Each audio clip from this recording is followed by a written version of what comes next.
हे असं युट्रस असतं बरं का. हा. इथं सर्व्हिक्स असतं, सर्व्हिक्स इथं संबंध ठेवायला जागा असते. इथं ट्यूब्स असतात हा. आणि इथं ओव्हरीज असतात. हे हा. जर साईडने बघितलं तर इथं लघवीची पिशवी असते, इथं गर्भ पिशवी असते आणि इथं आतडी असते आपली. इथं आतलं पदर असतो. तर तुमच्या ह्या भागामध्ये ना एक ॲडेनोमायमा आहे, फोकल ॲडेनोमायमा. ओके. फोकल ॲडेनोमायमा आणि ह्या एरियामध्ये डिफ्यूज ॲडेनोमायसिस आहे. डिफ्यूज ॲडेनोमायसिस असं आहे.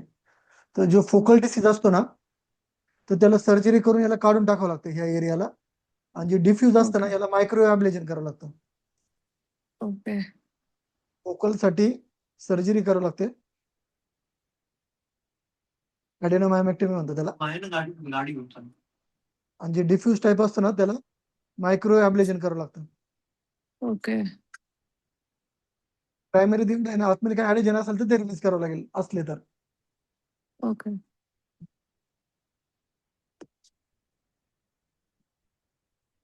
आणखी काय विचारायचं तुम्हाला? कारण ते पेन मग. युट्रस प्रिझर्व करायचं असेल ना, तर हाच एक ऑप्शन आहे आपल्याकडे. युट्रस जर तुम्हाला ठेवायचा असेल तर हा एकच ऑप्शन आहे आपल्याकडे सध्या, की यांनी तुमचं ऑलमोस्ट 90% पेन कमी होऊन जाईल.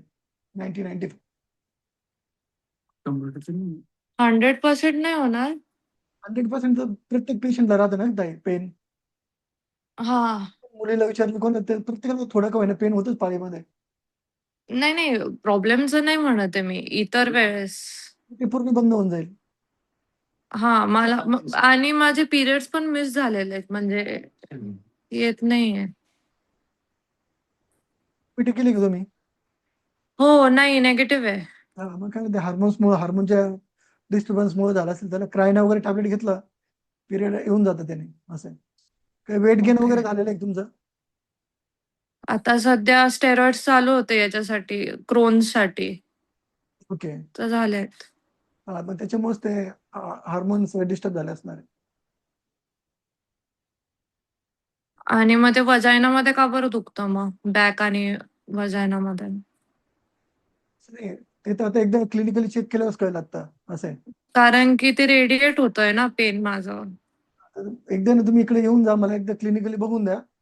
आणि मग काय MRI मध्ये काय आणखी काय बघायचं की सांगता येईल. सध्या MRI वर ना मी तुम्हाला सांगतो की एवढं एवढं होतंय तुम्हाला असं. ओके. की कारण वजनामध्ये काही मग नोंद आहे का पीयूडी मध्ये ते बघावं लागेल.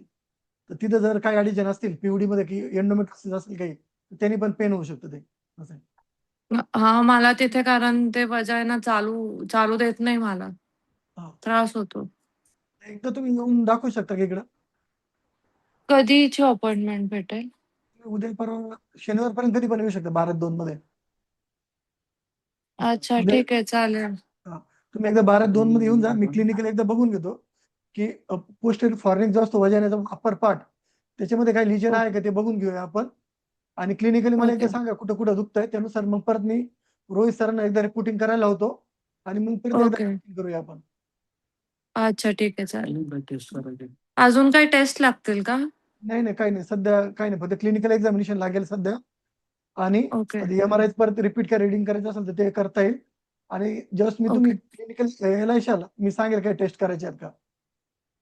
ओके. ओके. हा. चालेल. आपलं जे गॅस्ट्रो सर्जन आहे ना त्यांच्याकडून तुमचं फिटनेस लागेल फक्त फिजिशियन कडून. कोण आहेत ते? तुमची ट्रीटमेंट कोणाची चालू आहे?